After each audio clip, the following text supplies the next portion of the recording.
पप्पू आटे की लाइन में लगा हुआ था। एक लड़की ने पप्पू की आंखों में आंखें डालकर कहा, मेरा कोई बॉयफ्रेंड नहीं है।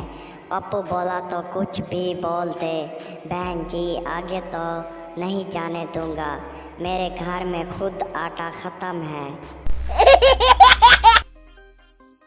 एक सरदार को फांसी सुनाई गई। जज बोला, सरदार जी, आप पर जुर्म साबित हो चुका है, कल आपको फांसी पर चढ़ाया जाएगा। सरदार बोला, जज साहब, वो तो ठीक है, लेकिन उतारा कब जाएगा? दुकान भी तो खोलनी है।